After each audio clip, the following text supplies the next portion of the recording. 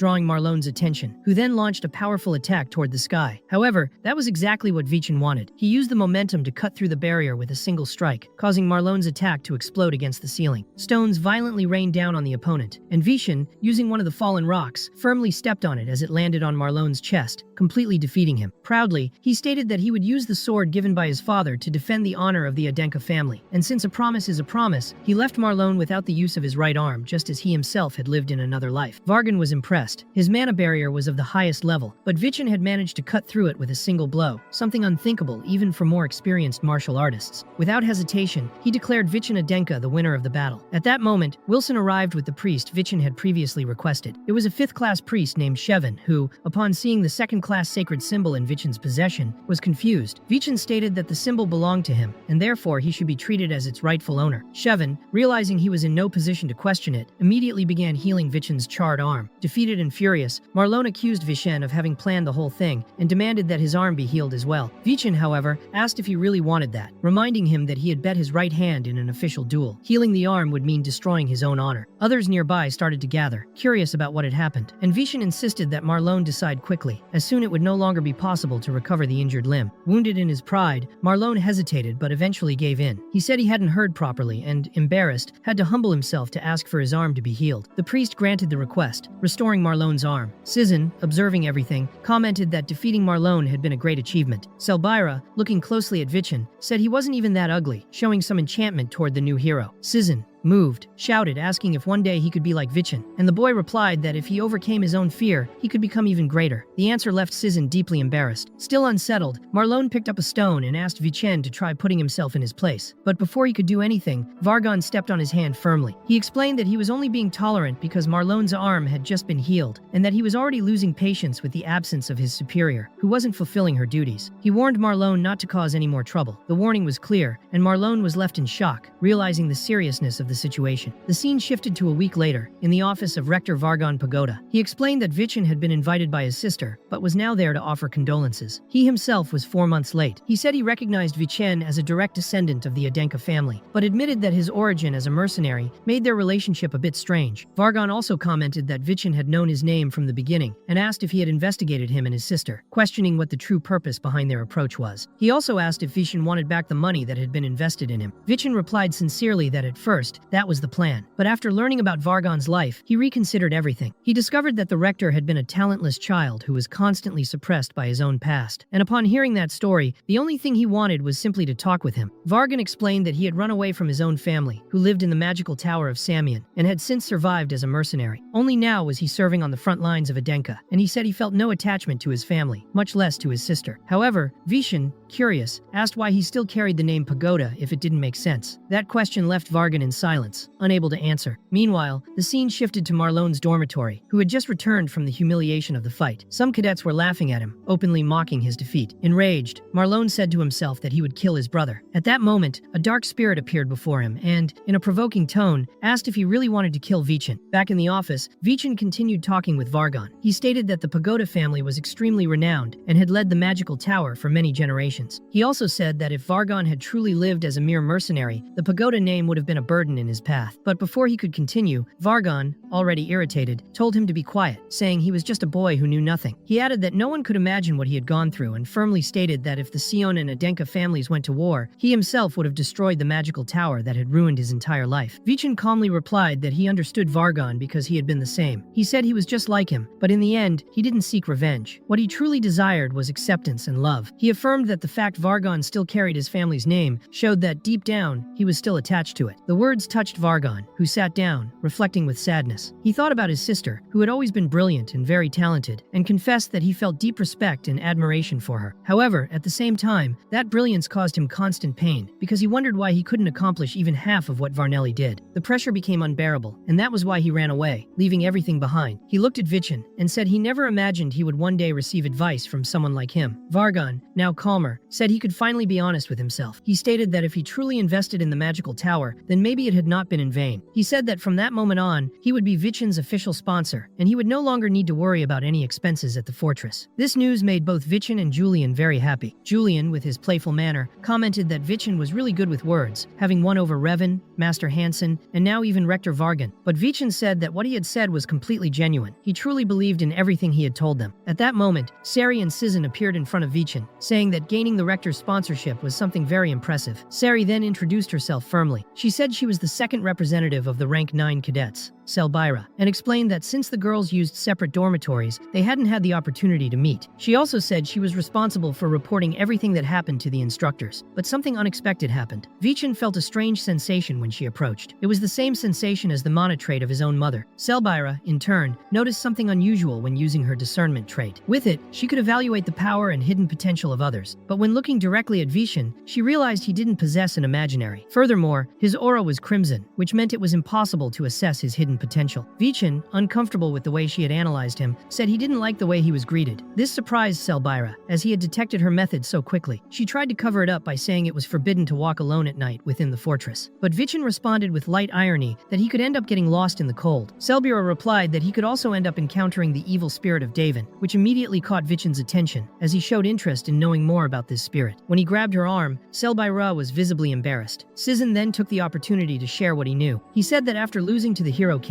the spirit of the archdemon Davin began to spread throughout the world, appearing in mysterious places and leaving traces of evil energy. However, the martial artists who had made contracts with evil spirits were becoming increasingly powerful. Vichen started to believe that the archdemon Davin really did exist. Selbira, on the other hand, didn't believe in those stories and thought it was impossible for a 500-year-old evil spirit to still exist. But at that very moment, the spirit was standing before Marlon, asking if he wanted to make a contract. Marlon, astonished, realized it was indeed the spirit of Davin, who claimed to be the king of that place, and said he needed to reclaim his throne. Meanwhile, Vichen returned to the dormitory and noticed that everyone was asleep, except for Marlon, whose bed was empty. The scene then shifted to Sizen, who was patrolling that night. In the middle of the darkness, he felt a dense and ominous aura and tried to figure out who was there, but suddenly had his arm ripped off. Amid that evil aura, Marlon appeared, now corrupted. Sizen realized that Marlon had made a pact with the demon, but even wounded, he stood up with his sword, saying he wasn't afraid of Marlonia Denka. However, Marlon grabbed him by the neck and threw him brutally to the ground. Just as he was about to kill him, the instructor Brond appeared and saved Sizen's life, saying Marlon had lost his honor as a warrior. Marlon, indifferent, replied that he only cared about his own power. Sensing the danger, Brond ordered Sizen to blow the emergency trumpet. As the sound echoed throughout the fortress, all the cadets woke up. Vichen also heard it and ran outside, finding Selbira along the way. He asked what was going on, but she didn't know either. However, Vichen smelled blood in the air and ordered them to call for reinforcements using the emergency crystal, instructing everyone to follow him to the exit. He knew they had to defend themselves immediately and could not lower their guard, since they didn't know who had won that fight. The mana in the air had dropped drastically. Selbira then mentioned that she knew a powerful technique, one of Adenka's 7 core defenses, called the Triangle of Defense. It was such advanced magic that it could only be invoked by martial artists of rank 5 or higher, making it practically impossible for them at that moment. But Vichen believed that maybe Brond could do it. When they reached the exit, they saw the ground covered in blood, and Brond himself unconscious. At that moment, Marlon appeared, saying he had finally found the coward Vichen, and that all traitors would die because of him. Everyone was in shock. Even Sari acknowledged that the evil spirit truly existed. Vichen, however, was paralyzed, unable to comprehend that he would have to fight against himself, literally. Marlon then released a powerful aura of fear that struck everyone around, but Vichen reacted, shouting that no one should be afraid. If they were still standing, then they had to raise their swords. Marlon responded, saying Vichen was trying to steal his place again. Vichen remembered he had already defeated a rank 5 opponent with his bare hands, but now, alone, he had no chance against Marlon. The reinforcements called by Sari had not arrived yet, so he had to buy time and keep the rank 9 cadets, who had no combat experience, alive until then. Vichen asked Selbira if she knew how to perform the Triangle of Defense spell. She said she knew the formula by heart, but was frightened when Vichen proposed forming the seal together. He knew that only C rank or higher mages could invoke that seal, and that he himself did not have 5 stars nor an imaginary, but still, he wanted to be the center of the triangle. He said she was now the cadet representative and had to make a decision to protect them. Selbira then gathered the cadets and asked everyone to form the seal with Vichen at the center. As they all surrounded him, Vichen taunted Marlon, saying that if he lost to rank 9 cadets, it would be even more humiliating, especially after making a pact with a dark spirit. Marlon arrogantly said he would wait for the seal to be completed just to humiliate them all. The cadets invoked the Triangle of Defense around Vichen. He felt as if mana were exploding inside his body, but he knew he had to endure it. Marlon then began attacking violently, but his strikes had no effect. He couldn't understand how Vichen was able to withstand them. Enraged, he kept attacking non-stop, and Vichen realized just how absurd Marlon's power had become. The other cadets, seeing the presence of of Davin's spirit, began to feel fear, but Vichin shouted that no one should give in to panic. He said the only fear a martial artist should have was respect. Selbera watched everything and realized that Vichin was trying to lift everyone's morale while bearing the weight of the seal alone. She wondered if that boy was really only 14 years old. Faced with the situation, she decided not to stand still and ordered everyone to charge their mana to the maximum. However, Marlon interrupted, saying it was useless and that they should all give up. But the dark spirit appeared again before Marlon, asking if he didn't want to kill them all at once. With that, Marlon's hatred intensified, making him even more powerful. He declared that he would give up his own life to kill Vichin. He then launched an attack so powerful that the ground shook violently. The impact was so strong that it cracked the ground, and one of the stones hit the cadets, breaking the triangle of defense seal. Marlon, already prepared, charged at Vichin. Just as the blow was about to hit him, the seal was restored by Sizin, who took the place of the unconscious cadet. Surprised, Marlon asked how that bastard was still alive, but Sizin firmly replied that he still wasn't afraid of him. This enraged Marlon even more, and he began attacking again with violence. Vichin knew the seal was at its limit, and that Sizin wouldn't hold on for much longer. But that was when he managed to see the path of the black sword in Marlon's hands, specifically in his right hand. Even so, Vichin hesitated, knowing that the priority was to wait for reinforcements. But the seal began to crack before his eyes, and he realized he had no choice. With no time to waste, he activated his absolute sword technique in its alternative form, using Chapter 2 of the Galactic Wanderer. With that, he began cutting Marlon, but noticed that the strikes were not having the desired effect. Marlon then launched a devastating counterattack that completely destroyed Vichin's clothing, and also his left hand, preventing him from holding the sword properly. Even injured, Vichin did not give up. He tried to strike Marlon again, but was restrained and threatened with death. Without thinking, Marlon scorched Vichin's arm, but with his other hand, Vichin managed to grab the Crimson Lotus and cut off Marlon's arm. Marlon's body collapsed and exploded. However, even surrounded by smoke, he was still standing. That was when Vichin realized the evil spirit had vanished. Perhaps, by using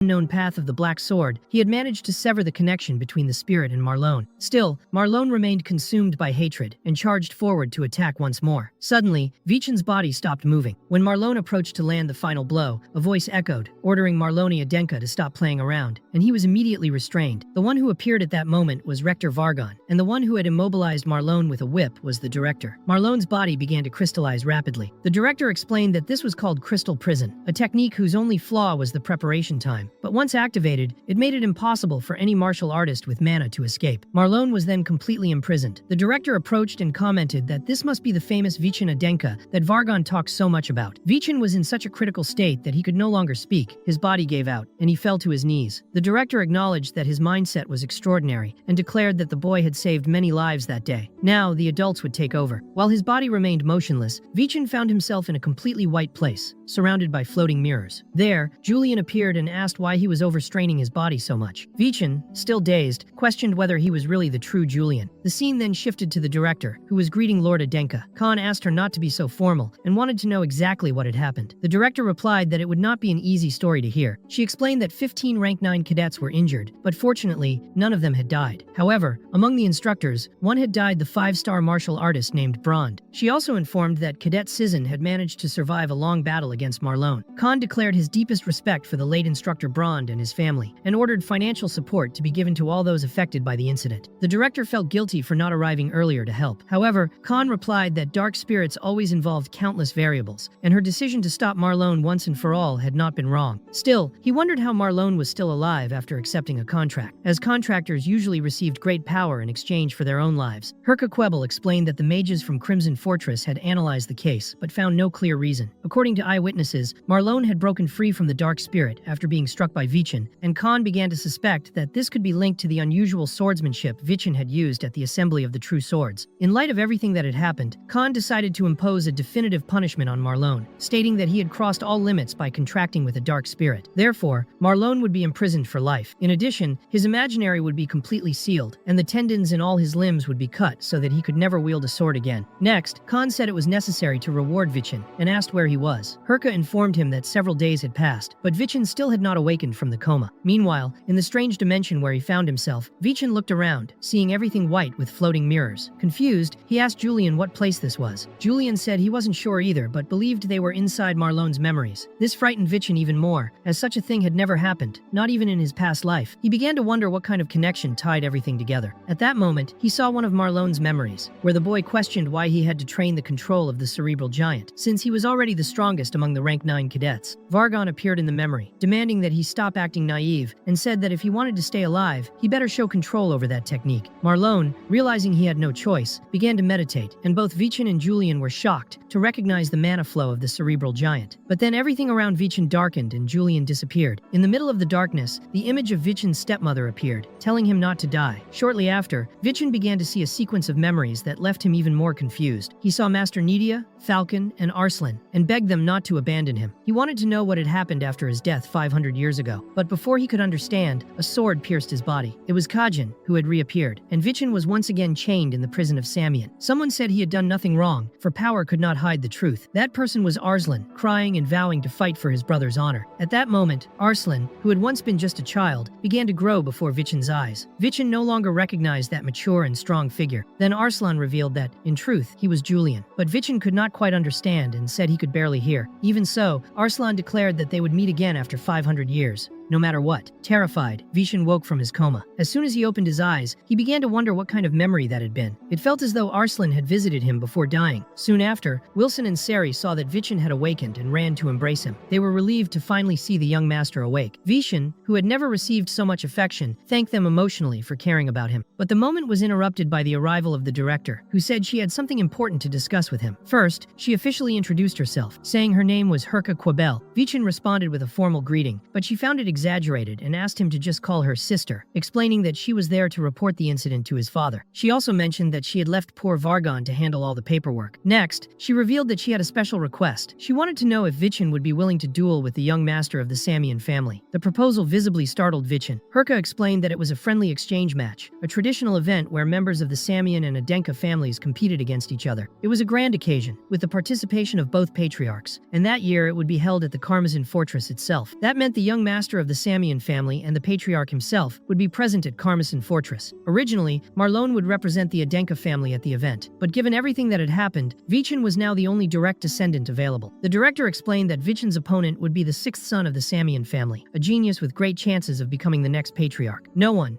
not even Marlon, had ever considered defeating him. In fact, only Dea had ever achieved victory in that type of duel. Even so, Vichin stated that entering a duel against the Samian family with the intent to lose would be a disrespect to the will of the Adenka family. Herka praised Vichin's firm thinking, but at that moment, Khan entered the room and asked if he was truly ready to take responsibility for his words. Vichin replied that he had already shown responsibility during the assembly of true swords, but Khan warned that the pressure now would be much greater. Still, Vichin promised to return victorious. Smiling, Khan said he was looking forward to seeing that, and explained that Vichin's internal injury was severe, directly affecting his mana, so it was important for him to rest. Before leaving, Khan mentioned that Vichin had yet to be rewarded, and suggested that his name be engraved on the Karmazin monument. This idea startled Herka, since the names there were only of Adenka heroes, and no one besides Dea had ever received that honor while still ranked. Khan, smiling, said goodbye, saying they would see each other again in 9 days. Meanwhile, Vichin reflected on how the will of the Adenka family was to surpass the Samian family, and he saw the duel as the perfect chance to discover that clan's current level. He asked Julian if there was any information about the sixth son of the Samian family, but Julian replied that he had never thought about it. Vichin then asked what his chances of victory were against someone like that. Knowing nothing about him, Julian said it would be practically impossible. Even replacing the imaginary theory, Vichin had reached at most 3 stars, and his opponent probably had 3 or more. Julian said he needed to rest because of the mana injury, but Vichin insisted that he was fine and didn't need to worry. The scene changed to Vichin training his swordsmanship. He felt that the emotions tied to that fight were the same as in his past life. Suddenly, Revan appeared, saying it reminded him of the old days. The scene changed again. Now the two were having tea together. Raven said he heard about Vichin's serious injury, but was happy to see him well. He said he had investigated what Vichin had asked about and discovered something very interesting. Vichin, excited, wanted to know what it was. Raven explained that, besides him, no one in his family showed special talent for martial arts. The family's property and finances were average compared to the other collateral descendants. That was strange because his father was neither talented nor wealthy. Still, he could attend the assembly of true swords as a spectator every year. After much insistence, his father finally revealed the reason. He showed Revan a secret passage, saying that not even the Adenka patriarch could enter there without his permission. Inside were the hidden archives, containing the true history of Adenka, unknown to the world. These documents recorded everything about the first Adenka, and about the history of light and darkness. Raven's family had been responsible for protecting those records for generations. However, even after 500 years, if any file were revealed, it would be their family that would suffer the consequences. During the reading, Revan found a book with the name Wisley, and Vichin was was very happy to know that his family's records still existed. Perhaps there was some proof of his innocence in there. However, Revan explained that he would need to take his father's place to show Vichin more things, and that would take some time. Even so, Vichin thanked him for the help and asked if he was comfortable with everything. Revan replied that he owed his life to Vichin, so it was no big deal. Before saying goodbye, Revan said he had almost forgotten something and handed Vichin a magic crystal. When he went to repair his broken sword, Hansen had given him that crystal. When activated, a hologram of Hansen appeared, explaining that he had discovered something important about the sword made from dragon bone. He said it was impossible to forge a perfect sword twice using that kind of material. The unique structure of a dragon skeleton could only be used once in its ideal form. Furthermore, Hansen revealed he had discovered the true cause of the fire in the workshop. Through the hologram, Hansen explained that when he began hammering the Crimson Lotus after transplanting the dragon bone, an uncontrollable flame was ignited. Since the dragon skeleton absorbed the user's mana and still possessed a blessing called the unshakable flame of a great god, the sword likely absorbed all the power and caused the explosion in the workshop. According to him, forging something of that nature was practically impossible. He believed it would be unfeasible to create a sword superior to the Crimson Lotus, but perhaps it would be possible to forge a hammer using the same material. He also discovered that the power absorbed by the dragon bone did not affect the other parts of the skeleton. If it had, there would be nothing left to use. With that, the recorded message ended. Vichin was deep in thought, believing that if he had more dragon bone material, he could try creating a perfect sword. He decided he would return to the workshop and said they could call him if they needed anything. He asked Revan to tell Hansen to forge the hammer from dragon bone, while he himself would try to find another skeleton to forge a new weapon. With that, the two said goodbye. The scene then shifted to Julian, who said that up to that moment, all they had were pieces of information with no practical use. But Vichin disagreed, saying that all possibilities were still open, and that the most important thing now was to find a way to become stronger and defeat the sixth son of the Samian family. Vichin asked if Julian had any strategy, but he replied that they hadn't even managed to defeat Marlon, let alone someone even stronger. However, maybe if they had the blessing of the cerebral giant, they'd have a chance. Vichin thought that was impossible, but Julian reminded him that they had seen the mana flow in Marlon's memories. Even so, Vichin argued that it wasn't possible to activate mana based only on a memory. Julian then explained that this was true for a normal human, but that divine mana worked differently. When Vichin asked if he had memorized it, Julian replied yes, perfectly and without flaws. Vichin, impatient, asked why he was still standing still, since they needed that blessing. Julian replied that it was exactly because of that. He asked if Vichin really wanted to receive a blessing with his body in that condition. Cerebral-type mana was the most destructive of all elements, and the cerebral giant was the strongest among mental gods. If they tried to use it now, Vichin's body would certainly be destroyed. Julian then asked Vichin to return to the fortress and recover as much as possible before any attempt. The scene changed, showing that 3 days had already passed. Inside a carriage on the way to Karmazin Fortress, Vichin commented that it seemed there were other carriages nearby. Herka Quebel explained that he would participate in the engraving ceremony, which caught Vichin by surprise. The scene then moved to the ceremony itself. There was Hannah Adenka, representative of the rank 1 cadets, direct descendant and third daughter of the Adenka family. Also present were Abel Adenka, fourth direct son and representative of rank 5, and Damien Adenka, fifth son and representative of rank 8 cadets. Vichin reflected that, aside from Marlon, it was the first time he had seen the other direct descendants. They all seemed amazing, especially little Hannah, who, even so young, radiated a strength that gave him chills. Next appeared the representative of rank 9 cadets, Selbyra. Then the patriarch of the Adenka family arrived and announced that he would call Vichin Adenka to the front. He took Vichin's sword and declared that from that moment on, he would engrave his name on the Crimson Monument. As he released his mana, an overwhelming power filled the place, frightening everyone present. Many couldn't even look directly at him. With a firm strike, the patriarch engraved the name Vichin Adenka into the stone and ordered him never to forget who he was. The final scene showed the rank 9 cadets in great excitement. One of their companions had become someone extraordinary, and now Vichin's name was engraved among the heroes of Adenka. Sari appeared asking if anyone had seen Vichin, but no one knew where he was. Meanwhile, Vichin was isolated, deeply meditating to try to reproduce the flow of the cerebral giant's blessing. With Julian's guidance, he finally began to concentrate, but during the process, Julian couldn't hold back his tears. He was still moved by the fact that Vichin's name had been engraved on the sacred stone. To him, it was proof that their father had finally recognized Vichin as his son. Vichin, however, said that was just the beginning, as there was still much more to achieve. He asked Julian to stop crying because they would have to work hard for what was coming. After some time, Vichin managed to complete the mana circle of the cerebral giant. At that moment, a god appeared before Julian, but Vichin's body couldn't handle it, and he collapsed to the ground, screaming in pain. Lightning began to erupt violently from his body, and he said the energy was overflowing. The god observed everything with curiosity, saying it was rare to see a human acquire such divinity on their own. According to him, from time to time, such bastards were born. When Julian asked who he was, the spirit responded that he had been summoned when the blessing was activated, and that was why he had granted his power as requested. Worried, Julian said, Vichin shouldn't be in that state, and begged for him to be saved. But the god explained there was a problem. Vichin's physical skeleton was inadequate for that kind of energy. energy. His body absorbed mana like a sponge and had received far more power than it could handle. According to the god, the only solution was to stop the mana flow. However, if he did that now, he would never grant the blessing again. So Vichin had to choose, die, trying, or survive with the blessing. Julian, outraged, said that made no sense at all. The god, irritated, replied that this was the price for receiving more than one could endure. He said that Vichin, even in that state, knew that if he stopped now, he would never receive anything again. Julian then decided to act. He couldn't just stand by and watch. Even with his divine power being weak, he tried to protect Vichin's heart, creating a barrier to prevent it from being destroyed from within. But the lightning intensified, and Vichin's body was being overwhelmed. Julian himself reached his limit and began to fade, saying he couldn't last much longer. At that moment, the barrier he had placed on Vichin's heart exploded, and the boy collapsed unconscious. At the same moment, Priest Shevin appeared. Julian noticed that Vichin hadn't given up yet, so he wouldn't either. He tried to communicate with the priest, hoping that, as a divine being, he might hear his voice. To his surprise, Shevin heard and asked who was speaking. Julian explained that he was a god close to Vichin, and that he needed healing urgently. But Shevin said he couldn't get close because of the lightning. Julian insisted, saying they needed to block the lightning first. So the two joined forces to try to contain all that chaotic energy. Once they succeeded, Shevin began to activate his healing power. Meanwhile, the scene shifted to Seri, who had gone to speak with Vargan. He asked if she was ready, and she confidently said yes. She asked him to teach her sorcery. Vargan then recalled the fight between Marloni and Vichin, and said that at that moment, he had sensed a very strong mana coming from her body. According to him, that energy was far beyond what current magical studies could understand. But he also warned that it wouldn't be easy, as he had never been a kind teacher. Seri, determined, said she wanted to be strong so she could help Vichin. She knew he was improving fast, but all she had been able to do so far was heal him. She wanted to go beyond that, to stand beside him as a true warrior. Vargan then explained that since she was a maid, she needed Vichin's permission to begin training. But before they could continue the conversation, everything around them was engulfed by a blinding light of lightning. Alarmed, Vargan wondered what was happening. When the two arrived at the place where Vichin was, they found the room completely destroyed. But Shevin, still by the boy's side, said that Vichin was fine. He didn't know exactly what had happened, but it seemed Vichin had been given a new chance. The scene then changed, and Vichin asked the girl if she really wanted to learn magic. Embarrassed, she confirmed that she did, but only with his permission. Julian was excited by the idea, saying that having a maid with powers would be a valuable opportunity. However, Vichin noticed something strange in his behavior, though Julian said he would return to normal after some rest. Since Vichin had given his permission, he told her she could train a lot and asked Vargan to take good care of her. Vargan, in turn, noticed that Vichin now possessed the power of the cerebral giant. In an instant, he blinked and realized Vichin had become much stronger. After that, Vichin realized something important. He still didn't have a teacher, while even his maid already had one. He hadn't learned any sword style left by Arslan, the former master. Vichin mentioned to Vargan that the friendly exchange between fortresses was approaching quickly, so he needed to train. He asked who would be the teacher responsible for training him at the fortress, but Vargan explained that it was up to him to find a teacher, since, after all, it was still a military fortress. The elders of each family usually sponsored a child with potential to become a successor and, with that, provided a teacher. Some martial artists could also volunteer. Vargan couldn't believe Vichin still had no sponsor, and began to wonder if he had made the right decision in choosing to trust him. Julian then stated that no elder was on their side, and asked who would want to volunteer to sponsor someone considered useless like Vichin. Faced with that, Vichin concluded that, in that case, there was only one option in a single place. The scene changed and showed Wilson handing a letter to Raelsa, explaining that it was addressed to the patriarch of young Master Vichin. Raelsa asked why he hadn't delivered it directly to the patriarch. He replied that he would never have the courage to be alone with that man, as he was truly terrifying. When the patriarch read the letter, he realized that Vichin needed a teacher. Raelsa then realized that she had been so distracted by Vichin's enrollment in the fortress that she had completely forgotten about that need. Khan, who was beside her, commented that he knew Vichin had acquired the cerebral giant, but didn't understand why the letter had been sent directly to him. Raelsa suggested that maybe it was just a son asking his own father for help. Khan then recalled that Raelsa had instructed Vichin before and asked if she couldn't train him again. However, Raelsa refused, explaining that she had used her own family's swordsmanship, which was already in ruins, and not the swordsmanship of the Adenka family. If she continued like that, it would only harm Vichin. Still, she said she knew someone who would be very suitable for the task. He was someone the patriarch knew well, a powerful man, a master of Adenka swordsmanship, and a former bearer of the cerebral giantones, known as the Colossal Thunder. She believed he would be the ideal teacher for Vichin. Since he was her friend, she promised to convince him. That man was the vice captain of the White Sword Unit, named Merlin. While walking through the training field, Merlin remembered Vichin and wondered how the boy was doing. At that moment, Raelsa appeared before him, saying she needed to talk. The scene then shifted to his room, where Raelsa explained that there was a new position available for Merlin at a training institution within the Yellow Dragon unit. However, he quickly refused the offer. Raelsa then said there was someone she really wanted him to train. She revealed it was the young master Vichin, known by many as a failure. Merlin already knew him and said the chances of him becoming a patriarch were very low, especially without sponsors. Even so, he said he couldn't accept. But the moment Raelsa mentioned that Vichin had acquired the blessing of the electric giant, Merlin was surprised. Although he showed interest, he explained that there were reasons why he couldn't accept the request. He said he was hated by all the elders and that none of them trusted him, and yet they were asking him to train a boy who hadn't even been chosen by one of them. Raelsa, however, proposed a bet. She said Vichin would soon have a duel against the master of Samian. If Vichin won that battle, Merlin would have to accept becoming his teacher. The scene then jumped a few days ahead. Vichin was still training, but continued to struggle to control the lightning from the blessing he had received. He could feel the power filling his whole body, but it wasn't easy to master such unstable energy. Julian was observing the training and commented that the performance level was still very low, especially compared to the massive effort they were putting in. Vichin asked if Julian remembered Raelsa's response when she said she couldn't find a teacher for him before the friendly exchange meeting. The first reason was because the most qualified person was refusing. The second was the influence of the elders, who didn't want anyone interfering with the structure of the descendants they had formed. These elders made up an association created to keep the patriarch's forces away, and not even the patriarch himself could impose his will against them. Raelsa wanted to help Vichin, but knew, unfortunately, that she couldn't do anything in that situation. Meanwhile, Julian explained that there was another method they could use, the swordsmanship of Samian. He reminded Vichin that he used to be a Samian and had already used that sword style in Hansen's workshop. But Vichin reflected that if he used that technique in public, the two of them would be dragged back by their mother. Even so, he wondered if he could fully use those skills in his current body. The scene then shifted to the Samian archipelago, in the main castle of the Samian family. A blonde boy stood facing a white tiger with blue eyes. At that moment, one of the family elders appeared. His name was Julian Samian. He informed the blonde boy that his opponent would be Vichin Adenka, the seventh son, once called Useless, but who had recently been showing strange and unexpected developments. Julian Samian explained that for the Samian family, the friendly exchange was an event that brought more problems than benefits. If they won, nothing would change, but if they lost, they would suffer great humiliation. He then invoked his blessing of the sword god and, with a single strike, cut the white tiger into several pieces. The name of that boy was Kagon Samian, the sixth direct descendant of the family. Meanwhile, Sari wondered if Vichin would like the gift she had prepared with such care, but the moment she approached him, she was startled. A powerful purple aura filled the surroundings as Vichin transformed the Crimson Lotus into a massive sword enveloped in energy. The power radiating from him was almost suffocating. Even so, she tried to stay composed. Embarrassed, she still managed to hand over the gift. She said that what was inside the crystal was what really mattered, as it contained the training footage of Kagon, the sixth son of the Samian family. Vichin was very happy with the gift and thanked her sincerely, but Sari, still visibly embarrassed, asked him to be careful with the final part, as it could be very cruel. When Vichin started watching the boy's training video, something deeply shocked him. All of Kagon's movements were exactly the same as Kajin's. Not only the attacks and techniques, but also the way he continued, even after the opponent surrendered. Even his facial expression was identical to Kajin's at that time. Having a similar appearance could be a coincidence, but the tiniest details, gestures, posture, habits, and core techniques all made Vichin question who this boy called Kagon really was. It sparked a deep curiosity in him. He wanted to meet him in person. The name might sound odd, even funny, but the contents of that crystal were far too real to be ignored. The scene then shifted to a new location. A mage named Alberto, captain of the magic division, welcomed the gathered mages to the start of the friendly exchange, a traditional event consisting of 3 stages. The first was a treasure hunt, where they had to find the chest of the enchanted dungeon. The second was the subjugation of a captured beast, and the third would be the duel, considered the highlight of the event. Everyone present would be responsible for the first stage, and the mages were asked to decide what magical creature they would create using their spells. Vargon, one of the representatives of Crimson Fortress, suggested creating level 8 reptiles or demons, judging them sufficient to challenge 3-star martial artists. However, the mages from the 6th Magic Tower raised their hands with another proposal. They suggested using the level 8 giant beast, known as Fractor. Vargon was distressed by the idea. That creature was extremely powerful, and, according to him, suitable only for 4 or 5-star warriors. He considered it a provocation. Even so, one of the mages from the 6th Tower tried to reassure him, saying that a battle at that level would excite the crowd and make the event more thrilling. Vargon, irritated, replied that using that giant beast would only serve to make the 6th young master seem even more extraordinary. The mage then fired back, saying that if he kept making excuses, he might as well give up on the Crimson Fortress. In response, Vargon hinted that the Samian family had gained some very loyal allies, to which the other mage sarcastically replied that those accusations were sad to hear. That was when Alberto lost his patience and told everyone to be quiet. He said that the ones fighting would be the young masters, not them. To settle the matter of the summoned creature, he proposed a vote. Everyone Everyone around Vargon raised their hands in favor of the giant beast, including Alberto himself, which caused Vargon, overwhelmed with anger, to call them all dogs of the Samian family. The scene changed again, now showing Herka, who was frustrated and going through a pile of papers. Irritated, she asked Vargon where the guest list of the Samian family was. He calmly pointed to its location, which only made her more frustrated. She wondered why she had ever agreed to become the fortress director. Then she asked how preparations for the first stage of the event were going, and whether he would be responsible for the magical illusions. But Vargon explained that all the mages who didn't belong to Crimson Fortress, including Captain Alberto, had been bought by the Samian family. Since the 6th magic tower was located within their territory, there was nothing more to be done. Even so, Vargon said that as long as Vichin won the remaining stages, everything would be fine. Herka asked if he truly believed Vichin could win that match. Vargon, visibly embarrassed, answered hesitantly, admitting he hoped so. Herka, however, was blunt. She said the probability of victory was under 10%, and at that moment, seemed to realize that Vargon was in love with Vichin. Teasing him, she leaned over and said she was going to put an end to his jealousy. Embarrassed, Vargon immediately teleported away, telling her to get back to work since the event was the next day. On the day of the friendly exchange, many people had gathered and were surprised to find out that this was Vichin Adenka. He was there as a substitute for Malone Adenka, who could not attend. There were rumors that the Adenka were already at a disadvantage, but with Malone's absence, the situation had gotten even worse. However, Vichin wasn't concerned about that. He could only think about how much Kagon resembled Kajin, as if he were living a deja vu. That was when the two finally stood face to face. Kagon politely greeted him, saying it was a pleasure to meet someone from Crimson Fortress. The two shook hands, which caused a stir around them. Everyone was taking pictures, surprised by the meeting. Kagon remarked that it was nice to make friends with someone his own age, and Vichin agreed, although a strange feeling bothered him. Kagon's smile felt fake. Something about it made Vichin uncomfortable. It was as if behind that friendly face, something dark lurked, something difficult to explain. Kagon said he hoped Vichin would be able to prove his worth in the challenge, but Vichin, alert and confident, replied that he hoped the same from him. He wanted to see with his own eyes the talent everyone claimed Kagon had. That surprised Vargon, who was impressed by Vichin's boldness in provoking his opponent from the very beginning. Even Herka silently wondered if he truly believed he could win that confrontation. With that, it was officially announced that the friendly exchange event had begun. Then the scene shifted to Herka, who gave the ceremonial announcement of the first stage, the treasure hunt. The two main participants would enter an enchanted space and had to find a chest identical to the one she held in her hands. Within that space, several monsters created through magic would be scattered, and a giant creature called Fractor would guard the chest. Each participant was allowed to choose 2 level 9 cadets to accompany them during the mission. As the last to be defeated in the previous exchange, the Adenka were given the right to make the first selection. Discreetly, Herka whispered in Vichin's ear, suggesting that he choose Sari, who was the second highest ranked cadet. However, to everyone's surprise, Vichin chose Sizin and Harmon, names completely unfamiliar to the organizers. Upon checking, they found that both were among the lowest ranked level 9 cadets. Even the cadets themselves were confused, unable to believe they had been chosen. 8, one of the spectators, commented that maybe Vichin was just trying to create an excuse for his future loss. But Vichin made it clear that this was not the case. He had chosen those two specifically so no one could make excuses. He wanted to show that it was possible to face Kagon without the best support. Beyond that, there was a deeper reason. Even if distant, Sizin and Harmon carried the blood of the Adenka, and it was important to defeat the Samian family with direct heirs of Patriarch Arslan. Vichin had mentioned this to Sari before, but even so, she felt sad for not being chosen. She felt ignored. Realizing the misunderstanding, Vichin explained that he trusted her deeply. He said he had only managed to defeat Malone thanks to Sari's leadership on that previous occasion. He asked her to do her best during the event. However, she didn't quite understand what he meant, since he had opted not to choose her. That was when Vichin explained that it was all part of his provocation against Kagon. At that very moment, Kagon began to smile, and announced that he would choose both his representative and his deputy, declaring he would show Vichin just how arrogant he was being. Upon seeing this, Vargon understood that he needed to trust Vichin's choices, no matter how strange they seemed. The portal for the treasure hunt opened, marking the beginning of the first stage of the friendly exchange. Inside the enchanted space, Vichin's group began to organize. One of the cadets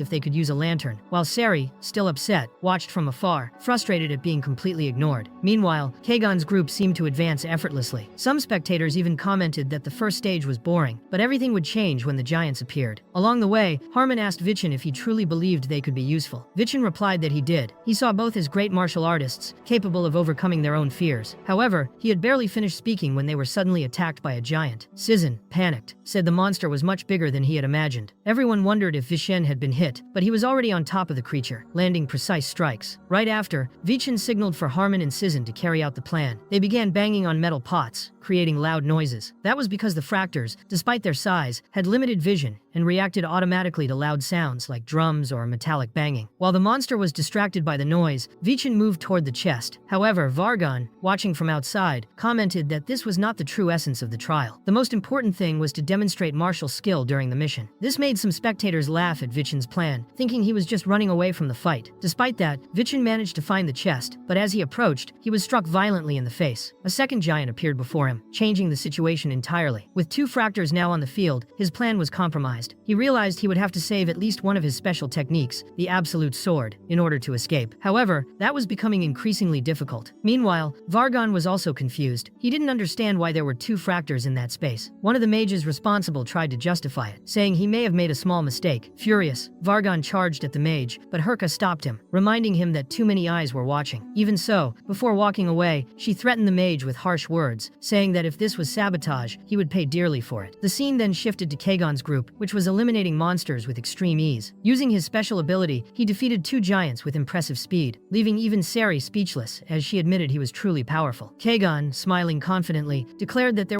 still much more to show in that trial. Meanwhile, Vichin was running desperately to escape the giants. His ally Julian, confused, asked if they couldn't just bring the two together and strike them with a single blow. But Vichin replied that it wouldn't be easy, as the creatures were too large and reacted unpredictably. He needed to find a new target to complete his plan. That was when he looked at Julian and got an idea. At that moment, she appeared before the cadets and announced that the plans had changed. Vichin, followed by the two giants that had been chasing him, appeared right behind, causing panic among the others. Some thought they were about to be killed right then and there. But Vichin remained calm and signaled for Julian to prepare for what was coming next. Vichin realized that, as he had expected, he couldn't clearly see the path of his sword because of the size of his opponents. To resolve that, he needed something to stand between him and the two giants. That something ended up being Julian's presence. Taking advantage of this, Vichin unleashed his powerful alternative absolute sword attack, slicing both giants in half as if they were made of paper. The scene was so impressive that it left all the spectators shocked. No one could believe such overwhelming power came from him. Julian, on the other hand, was furious, since he had almost been hit by the attack. Unfazed, Vichin replied that it was impossible to cut through a god. Sinzin and Harmon, confused, asked who Vichin was talking to. Embarrassed, he answered that it was nothing, and asked them to leave the dungeon quickly. He said the last thing he would cut with his sword was the entrance itself, since the entire space had been forged with magic. As soon as he did so, the group returned to the arena. Malone commented that the spell seemed to have been broken and asked for confirmation. But Vargan said there was no need, since Vichin's sword was capable of cutting through even magic. Even as he said this calmly, he seemed impressed by Vichin's swordsmanship. Captain Alberto, furious, demanded Vichin's disqualification for destroying one of the stages of the exam. However, Herka pointed out that there was no rule prohibiting that kind of action. Still, the expression on the face of the Magic Association's captain, who was supposed to remain neutral, made it clear that he was bothered by the outcome. Another mage commented that the first stage was precisely meant to showcase strength, and it didn't matter who finished first. He added that if Kagon continued to demonstrate his martial arts, he would most likely win. Vichin, calm, said that Kagon would soon finish his part. Then he asked whether they had used a copying element to create the dungeon. Vargenton explained that in order to make both environments identical, a hidden copy element had been used. Thus, two identical dungeons were created, and Vichin had entered one of them. Since he destroyed his dungeon, the mana flow that had been divided between the two spilled entirely into Kagon's side. Meanwhile, Kagon was still fighting the giants, completely confused about what was happening. The giant continued attacking him, showing that its intelligence was the same as always. Kagon, confident, tried cutting the monster's hand, but nothing happened. That terrified him. He then assumed something strange must have occurred outside, because it made no sense for the monster to be that strong. At that moment, Sue began banging on a pan to distract the giant, which immediately started chasing her. She thought she would never help someone like Kagon if it weren't for Vichin. However, the giant slammed the ground hard, throwing Sue far away and leaving her defenseless in front of two giants. That's when Kagon appeared, furious that his presentation had been ruined. He then activated his technique called Scarlet Music, Final Chapter, opening a massive hole in the chest of both enemies. Despite the victory, Kagon was frustrated,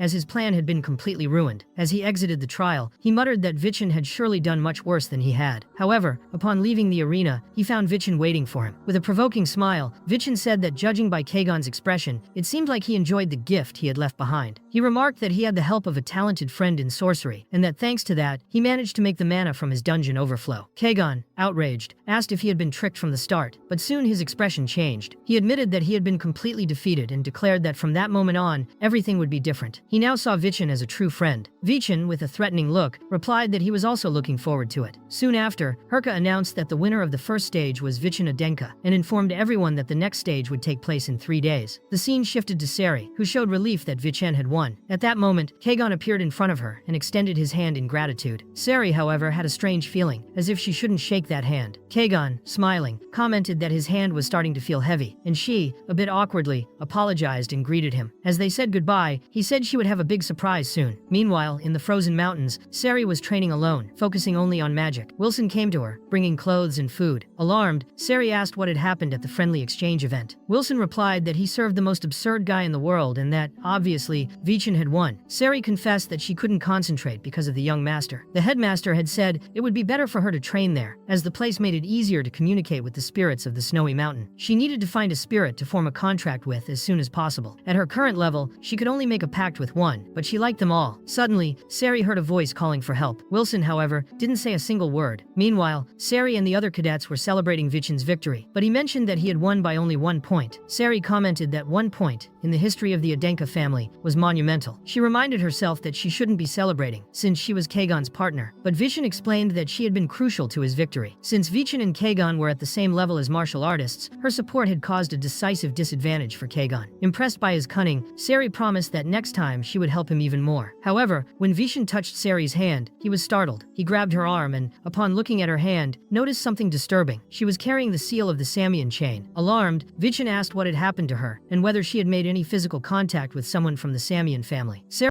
explained that the only thing she had done was shake Kagon's hand after the battle. That revelation made Vichin even more furious, as it was enough for him to understand the origin of the problem. Julian, curious, asked what it meant. Vichin, in a serious tone, replied that it was a very powerful curse. The chain seal was a dark ability, capable of gradually suppressing the victim's mana, leading to a slow and painful death. He couldn't believe Kagon had stooped to such a level. Aware of the gravity of the situation, Vichin explained that the method to undo the seal depended on the specific type of curse. Since there was no time to waste, he asked Selbera to train with him every day at dawn. The girl, not understanding the seriousness of the situation, became so embarrassed that she even thought it might be a romantic date. However, when they arrived in the icy mountains, Vichin was already waiting with a serious look in his eyes. He reflected that, although the chain seal had been erased from most historical records, it could not be treated as something ordinary. Like other forgotten techniques, that technique was the result of dark magic. And worse, it had been used against someone who wasn't even directly participating in the competition. That, to him, was unforgivable. Meanwhile, Seri arrived at the location but was not wearing combat clothes. She had interpreted the training request as a date, and her outfit reflected that expectation. However, the first thing Vichin asked was why she was dressed like that for training. Without realizing it, he was wasting yet another opportunity that life had given him. Even Julian, observing the scene, asked whether Vichin had been a virgin in his past life. It was clear to everyone that Seri liked him, but Vichin found it strange. To him, Seri was very young, since in his past life he had been 29 years old, and that had been more than 500 years ago. Despite that, the training continued. They were holding hands, but only for technical reasons, as Vichin was guiding Seri to circulate mana through her body. He noticed the flow was so impaired that she couldn't even feel it. Frustrated, Vichin realized the seal was stronger than he had imagined. He concluded that an offering would be necessary to undo it. Normally, the living heart of an animal, spirit, or human was used in this type of magic. The offering, he thought, had probably been hidden somewhere in the snowy mountain. If they didn't find it in time, Selbera would die. Julian, trying to remain calm, reminded them that the friendly exchange event would take place in just 3 days. But Vichin interrupted him, saying that certain moments required more important decisions. Pursuing goals alone could mean losing those around you. He admitted that, if he still had the friends he lost to Sion in his past life, he might not have spent the rest of his days in a prison. Tired, Seri had to end the training. As they returned home, Julian asked why Vichin knew so much about curses. He explained that, when he was imprisoned, his mana had been sealed, and he was told that the heart of a death row prisoner had been used for it. Julian was shocked and asked what crime he had committed to be imprisoned for 10 years. Vichin replied that it was because of the battle against Kajin, but before he could say more, Seri suddenly fainted. They rushed to take her to the treatment room. The priest suggested sending her directly to the Temple of Gaia, but Vichin believed she wouldn't survive the trip. He then asked Priest Shevin to take good care of Selbera, while he searched for the seal's offering. He had made up his mind. He would not lose anyone else because of dirty tricks. Meanwhile, Seri, still unconscious, seemed to wander in a dream. Inside, she heard the same voice that had previously asked for help. Then, when she opened her eyes in that internal world, she saw Vichin in front of her. He asked what exactly she was doing there. After exchanging a few words, Seri wanted to know what was normally used as an offering. Vichin explained that it could be something small, like a creature or a spirit. hidden in the forest. Sari was frightened but said she might be able to help him. Meanwhile, in the real world, the curse on Selbera was worsening rapidly. Vichin, now carrying Sari in his arms, heard her say that the voice came from that direction, near the ravine. They descended together, searching for any trace of the hidden spirit. As time was short, Vichin decided he would destroy the place if necessary to find it. Before he could attack, Sari found the spirit, but when she saw it, she was horrified, saying it was too cruel. The spirit was sealed in suffering. Vichin acknowledged that there was no hope of saving it. Given that, he decided the best option was to release it peacefully. Sari began to cry, saying there was another way. Then, unexpectedly, she started a ritual that startled both Vichin and Julian. They both realized she was making a contract with the spirit. It was at that moment that the curse was finally broken, freeing the spirit that had been sealed. Vichin was deeply impressed. He admitted to himself that Sari was truly amazing. But suddenly, a powerful attack was launched in her direction. Vichin reacted immediately, shielding Sari with his own body and blocking the strike. He looked toward the attacker and asked what the hell he was doing there. It was Kagon, who accused Vichin of interrupting a traditional ceremony of the Samian family, claiming he should have a good explanation for it. That accusation only increased Vichin's fury. Kagon, keeping an arrogant tone, said that Vichin had initiated a diplomatic dispute against Samian, and suggested he walk away and leave everything behind. That way, the incident could be covered up. But Vichin, enraged, shouted, asking how he could call that a tradition when he had clearly tried to kill Selbira. Kagon merely laughed with contempt, saying that there was a class into which he was born, and that both he and Vichin were different from others. They had been born to bear that heavy burden. He stated that anyone who dared to cross his path deserved to be punished in the cruelest possible way. Without hesitation, Vichin pressed his sword to Kagon's neck, stating that nothing had changed in 500 years, and that the right Kagon so firmly defended was, to him, completely wrong. Kagon, in turn, commented that Vichin's eyes were too wide, and for that reason, they could never be good friends. He said they would settle the dispute at the end of the friendly exchange event. The scene then returned to Selbira, who at that moment was finally waking up. The curse was leaving her hand. Vichin ran to her, asking how she was. Priest Shevin, greatly relieved, explained that she had awakened and was fine. When he took her hand, Vichin confirmed that the curse had indeed been lifted. Shevin reminded him that only 2 days remained until the next stage of the competition, and that they needed to prepare. Vichin agreed, saying he would not lose to Kagon under any circumstances, but he knew that this time, they would be facing a true monster. The scene then shifted to the main castle of the Adenka family, where a man named Iagol Adenka, one of the 4 great elders, was reading the news attentively. He asked if what he was reading was true. Elder Fidanelli confirmed that it was. The elders commented that, in the past, they thought that boy was useless, but now they saw that he had matured greatly. One of them, Delbek Adenka, showed irritation. He stated that the elders had always been the source of power that sustained authority over the Adenka family for the past 500 years, except for the last 25. Ever since Khan Adenka had taken over as patriarch, he had shown disdain for the elders since his youth. Now, little by little, he was centralizing all the power in himself. Fidanelli revealed that she was sponsoring Khan's 2 children as potential successors. The first, Carmen, overflowed with ambition. The second, Dia, showed no interest in martial arts whatsoever. The plan was to make them patriarch and matriarch respectively, while manipulating them like puppets. But Delbek questioned whether they had considered what would happen if Vichin defeated Sami. After all, he was the son of Sarvana Hisley, a woman with no powerful family to back him. That meant they were on the verge of losing control. In addition, Khan had engraved Vichin's name onto the family's lineage stone. The sword he used was the Crimson Lotus, the same one Khan wielded when he was young. This raised suspicions that the patriarch was using Vichin to challenge the elders. They decided they could no longer allow Vichin to continue accumulating accomplishments. The other elders asked what they could do. That was when the 4th elder, Tilavan Adenka, stated that he had a plan. The second stage of the examination was under the direct responsibility of the Adenka family. 2 days later, the second stage of the test began. Herka announced that the trial would consist of subjugating a giant creature. The only clear rule was to pulverize the monster in front of everyone in the shortest time possible. The monster to be faced was a lizardman, a creature known for forging long spears out of animal skeletons. Kagon's battle was shown first. He quickly defeated the lizard, slicing it in half almost instantly. Vargon reported that Kagon had scored 14 points, completing the trial in 86 seconds, a new record for the friendly exchange, surpassing the previous record of 106 seconds. Kagon, full of arrogance, declared that the next thing he would cut in half would be Vichin. Then it was time for Vichin to face his own monster. He was preparing while Herka began the countdown. Backstage, Fidanelli confronted Tilavan, asking what he had done with the test. He claimed he had done absolutely nothing, but she insisted, saying she knew he had interfered in the second stage. In the end, he admitted that the only thing he had done was not feed Vichin's monster for the past 2 days. That had turned the creature into a starving, extremely aggressive beast, enough to prevent Vichin from winning in just a few seconds. Julian, noticing the monster's condition, panicked and suggested that maybe the test should be stopped, but it was already too late. As soon as the trial began, the monster charged at Vichin with full fury. Vichin quickly thought that if he only dodged the attack, he wouldn't be able to beat Kagon's time. In front of everyone, Vichin spread his arms without hesitation. The gesture stunned the entire arena. The lizardman didn't hesitate and pierced pierced his spear straight through Vichen's chest, but with a disturbing smile on his face, Vichen declared that now he would no longer hold back. He activated his electric giant trait, letting his energy explode like thunder. Herka, smiling curiously, asked Vargon to check Vichen's time. She wondered why he was going so far. Perhaps, she thought, he had been possessed by some spirit that died trying to defeat a member of the Samian family. When the timer was revealed, the result shocked everyone. 5.39 seconds. Once again, Vichen Adenka emerged victorious. However, the priests were in a panic. The wound from the spear was too deep. While they tried to remove it from his chest, Kagon watched the scene in silence, completely in disbelief. He couldn't understand why Vichen would choose such a brutal method. But the protagonist simply looked at him, smiled, and said he had won. It was then announced that the third stage would take place in 3 days. Inside a nearby carriage, a woman listened attentively to everything. She murmured that that child really was Sarvana Hisley's son, and she couldn't wait to meet him. The scene shifted to the Crimson Fortress. There, Shevin remarked that the place had been much quieter before Vichen's arrival. Vichen thanked him for the treatment, but Shevin explained that it was impossible to provide proper care for that mysterious plaque he carried. The previous treatment Vichen received had come from someone who gave him that plaque, someone with miraculous healing powers. Shevin confessed that, not being on the same level as that priest, he couldn't fully heal him. Vichen's heart was still damaged, and if he kept pushing himself like that, he might never be able to use mana again. At that moment, Herka appeared excited, saying it was time for the meal. In a hurry, she informed them that the patriarch and matriarch of the Adenka and Samian families had arrived. They were being called for a family dinner. As they walked to the hall, Vichen wondered what those families were plotting. Soon, the matriarch of Samian, Valkia Salmon, appeared, saying it had been a long time since she last saw Khan. During dinner, Vichen was surprised to be in the presence of Samian's most important figure. Valkia commented that ever since Khan grew up, he had become much more stingy, to the point of hiding such a promising talent within his own family. She then secretly unleashed a powerful wave of mana toward Vichen. He immediately stood up, taking a defensive stance. The reaction impressed Valkia, who wondered if he had sensed her mana, despite how subtle it had been. Vichen, sweating cold, realized how powerful she was. Her presence was so sharp that he felt he could be split in half just by her aura. She was, without a doubt, a martial artist of the highest level. Valkia praised his instinct, saying he had a good sense of perception. Khan, curious, asked why he was smiling so much. Vichen replied that it was because she was very strong. When Khan asked if he had sensed her mana, Vichen confirmed that he had. Khan then tried to do the same with Kagon, but the young man didn't feel a thing. Valkia calmly told her son not to worry about it. Julian discreetly commented that even during dinner, it felt like a battle of K, which was quite frightening. Outside, Valkia said that Khan's son, whom she once considered useless, had matured a lot. Khan admitted that his prodigy had disappointed him, but Valkia said someone was plotting against them. Khan asked if she meant the Samian elders, and she confirmed. She suspected that the first stage had been sabotaged by her elders, but the second one had definitely involved his. According to her, it was clear that the target was Vichen, a variable the elders wanted to eliminate as soon as possible. She then asked what Khan thought about it and whether he believed his son, who had Sarvana's personality, would win the third stage. Khan, with a somber look, said the Adenka would certainly surpass Sion. Valkia, provocative, asked if he was referring to that ancient testament, and if he still hadn't managed to fulfill it after the past 500 years. She suggested maybe it was time to give up. She also questioned how he planned to deal with the elders' interference. Khan replied with conviction that there was no one on that continent who remained alive after betraying his trust. Valkia, intrigued, said he seemed absolutely certain that Vichen would defeat Kagon, but he responded that he trusted his son because he had promised to come out victorious. The scene finally shifted to the battlefield of the third stage of the friendly exchange encounter. Khan and Valkia were watching side by side. Kagon and Vichen stood face to face, their swords ready. Tension filled the air, and the battle was about to begin. Vichen knew that with his damaged heart, he could only use one strike of the absolute sword. Because of that, he needed to find a decisive opening. He began the fight by testing Kagon with the power of the electric giant, searching for the perfect moment for the final blow. With surprising ease, Kagon nullified Vichen's attack, displaying a level of confidence that bordered on disdain. His aura felt strange, and Vichen quickly realized it. Kagon's mana burned with a dark crimson tone, a characteristic of a forbidden technique, the hidden mana of the Samian clan, known as the Crimson Emperor's power. This technique used one's own life force as fuel, and it was the same one that had caused his defeat in the past. Realizing that Vichen recognized the technique, Kagon immediately launched forward. Vichen activated body enhancement with the Crimson Lotus, but even that wasn't enough to stop his arm from being cut. Shocked by the enemy's speed, Vichen understood that the Crimson Emperor's power did not directly increase physical attributes. That could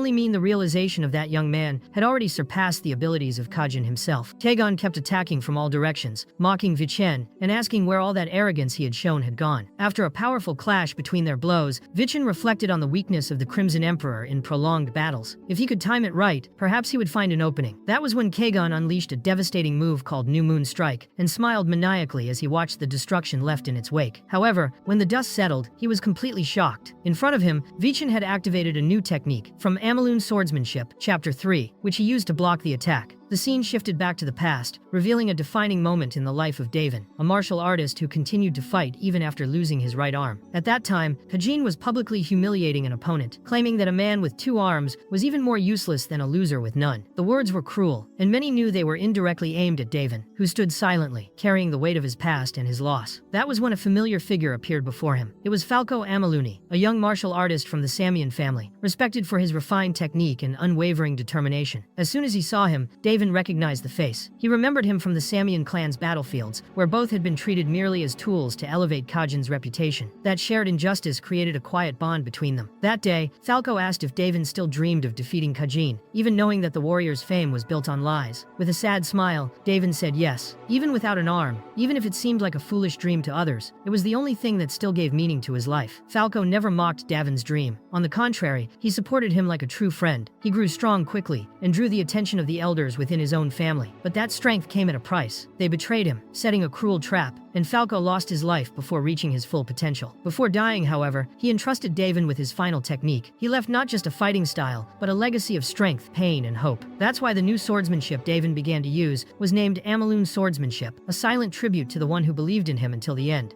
Back in the present, Kagon, still shaken, tried to understand what kind of swordsmanship that was. Vishen explained that it was the justice of the Samian clan, a technique inherited from someone who had been sacrificed by it. Kagon, unimpressed, called it useless and tried to break Vishen's sword with a kick. When he attempted another attack, he realized too late that Vichin had disappeared. At the moment of the strike, Vichin had dodged with precision, leaving Kagon completely surprised. Vichin understood that, due to Kagon's arrogant personality, he liked to attack from above, and now he was certain that Kagon used the same techniques as Kajin. No one in this world knew Kajin's swordsmanship better than Vichin himself. Kagon had even inherited his master's flaws. Vichin activated his great twin-blade strike technique and unleashed an attack so powerful that Kagon's sword shattered into pieces. The entire audience screamed, believing that Vichin had already won. Even he felt relieved. He was exhausted, and his heart felt like it was about to give out. But then, Kagon's aura changed. He declared that it wasn't over yet. Although Vichin was drained, Kagon still had one trump card left. He activated his secret trait, the blessing of the sword god, Kesak, known as the Soul Blade. The patriarchs were stunned, and even the Valkyrie had no idea Kagon possessed that trait. The blessing granted great swordsmanship talent, and upon reaching its peak, it transformed the user's sword into a new element of the imaginary. At that moment, Kagon had reached the peak of the 4-star level. He charged once more at Vishen, who was surprised to see that his opponent still had so much strength. The shockwave between their powers was so intense that the spectators in the arena could no longer follow the fight. Kagon, consumed by rage, accused Vishen of having risked his life in the second stage just to mock him with a smile. The moment came when Vishen would have to risk everything he had to continue in that battle. On the other side, Kagon also refused to lose. He declared he was willing to put his own life on the line, just like his opponent. But at the decisive instant, Vichen's swordsmanship finally shattered. Without wasting time, he lunged forward with a powerful punch and struck Kagon directly, showing that he still had strength left in his body even at the limit. Both had already surpassed their physical limits, their muscles exhausted and their bodies about to collapse. Even so, they prepared for the final blows. Vishen, gathering his last reserve of energy, used his ultimate technique, the Absolute Sword, combined with the power of the Electric Giant. At the same time, Kagon activated the power of the Blood-Red Full Moon. When the two techniques collided, a massive explosion erupted at the center of the arena. Amid the dust and debris of the collision, Vichin rushed forward and delivered a powerful strike to Kagon's arm, thus sealing the third stage of the competition with yet another victory for Cadet Vichin Adenka. The crowd exploded in celebration, shouting his name with excitement. The young man was then overcome by a flashback of his own life and felt that he had finally seized his destiny with his own hands. Meanwhile, the elders watched in silence, consumed by fury. The result led Merlin to tell Raelsa that he had lost the bet. Elsewhere, in the snow-covered mountains, two figures talked about the friendly exchange encounter, saying that this year's edition had been extremely entertaining and that both masters had shown incredible skill in battle. A long-haired boy asked a man named Serkan if he believed he could defeat the two warriors who had fought. Serkan replied that the young master Raven was very strong. It was then revealed that the boy's name was Raven Vartikan, a member of the renowned family of Lancers, considered a rival in prestige to the Adenka and Samian families. Raven wished to train alongside Vichin, and knowing he was at the Crimson Fortress, asked that his father be informed of his decision to enroll there. Meanwhile, Vichin awoke in a strange place that resembled his memories. Confused, he began walking through that world until he was surrounded by several warriors. Without difficulty, he defeated them one by one. He felt that those spirits resembled fragments of something evil, as if they were manifestations of the dark spirit